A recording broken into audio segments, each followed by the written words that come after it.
Hello everyone, welcome back to my channel. I hope आप सब लोग फिट और फाइन होगे। तो गाइस, विंटर आ चुकी है और विंटर में कुछ ना कुछ मंचिंग करने का मन करता रहता है। कभी ये खाओ, कभी वो खाओ, क्यों ना कुछ हेल्दी खाया जाए। तो इसीलिए आज मैं आप लोगों के साथ शेयर कर रही हूँ अलसी की पिन्नी की रेसिपी, या आप इसे अलसी के लड्डू भी बोल सकते हो। बहुत हेल्दी है और विंटर्स में गर्म भी होते हैं। तो चलिए मिलके बनाते हैं ये अलसी की पिन्नी।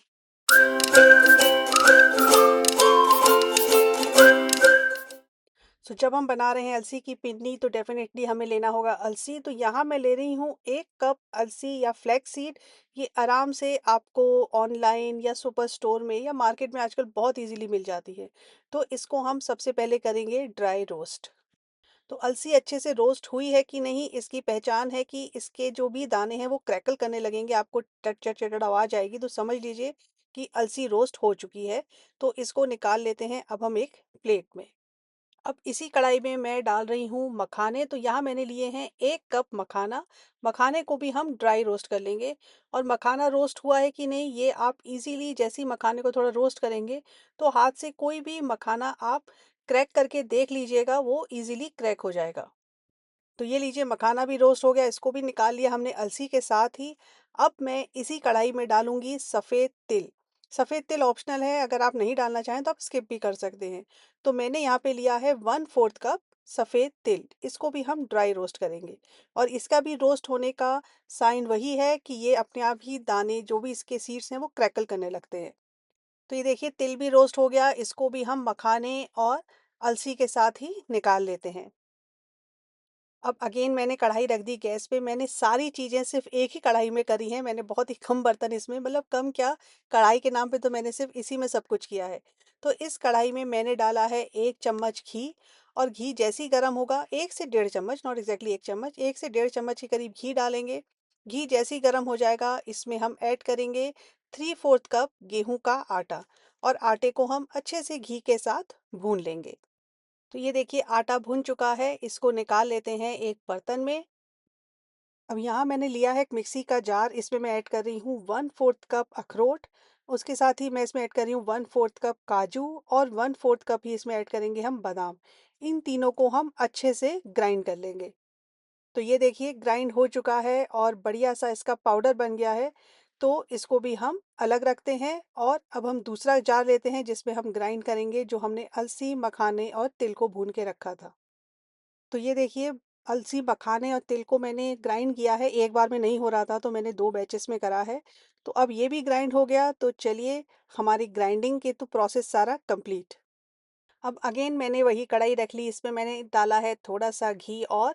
और घी के मेल्ट होते ही इसमें हम डालेंगे जो ड्राई फ्रूट्स हमने ग्राइंड करके रखे थे, क्योंकि ड्राई फ्रूट्स हमने रोस्ट नहीं किए थे पहले। तो अब हम ग्राइंड करने के बाद उसको हल्के से घी में हम भून लेंगे।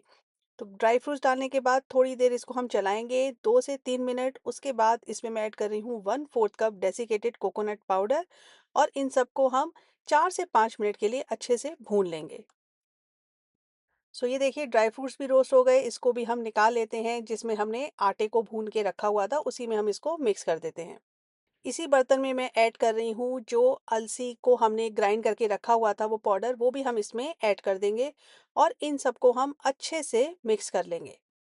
अब अगेन मैंने वो कढ़ाई चढ़ा ली है, इसमें मैंने डाला है 1 कप गुड़। गुड़ को मैंने पीसेस में नहीं किया, जैसे नॉर्मल ब्लॉक्स में आते हैं मैंने वही डाले। आप चाहें तो पीसेस करके भी डाल दीजिए, उससे जल्दी हो जाएगा। और इसमें हम डालेंगे थोड़ा सा पानी।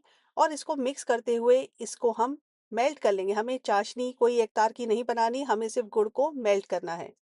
सो ये देखिए, गुड़ मेल्ट हो चुका है। अब मैं इसमें ऐड कर रही हूँ जो सारा पाउडर हमने बना के मिक्स करके रखा हुआ था, वो इसमें ऐड कर देंगे और अच्छे से मिक्स करेंगे। अगर आप चाहें तो इसमें गुड़ की जगह खांड या शक्कर का भी यूज़ कर सकते हो, लेकिन उसके लिए आपको घी थोड़ा ज़्यादा लगेगा। गुड़ क्या होगा कि इसको बाइंडिंग में हेल्प कर देगा, तो इसमें हमारा घी उतना यूज़ नहीं हुआ है। लेकिन अगर आप खांड या शक्कर करोगे तो आपको इस प्रोसेस में उसमें घी और ऐड करना पड़ेगा। अब मिक्सचर को निकाल लेते हैं हम उसी बर्तन में। और गरम गरम में ही हम इसके लड्डू बांधेंगे। अभी तो गरम बांधने में कोई दिक्कत नहीं है, ठंड का टाइम है, इजीली हो जाएगा। सर्द गर्मियाँ होती हैं तो गरम गरम पकड़ने में वो लगता है, बहुत हाथ जल जाते हैं। पर इस मौसम में तो चल सकता है, गरम-गरम बाँधेंगे तो ईज़िली बन जाएगा, और अगर ये ठंडा हो जाए, तो थोड़ा-सा इसको गैस पे रख के आप गरम कर लीजिए, तो अगेन ये बाँधने लायक हो जाएगा। मैं थोड़े छोटे साइज़ के ही बना रही हूँ, जिससे एक बार में एक खाया जाए, वरना क्या होता है ना कि सब आजकल बोलते हैं नहीं अभी आधा खाएँगे, अभी ये रख दो, अभी थोड़ा-सा खाएँगे, तो इससे बढ़िया है कि छोटे-छोटे साइज़ के बनाओ, ताकि कोई ज़्यादा नखरे कर ही ना पाए।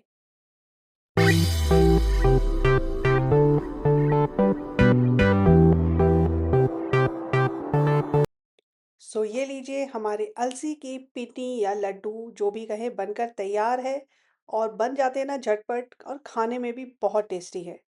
आई होप आपको आज की ये रेसिपी अच्छी लगी हो तो फटाफट से चैनल को सब्सक्राइब कीजिए, लाइक कीजिए और शेयर कीजिए। तो चलिए, मिलती हूँ आपसे again, till then bye bye, take care.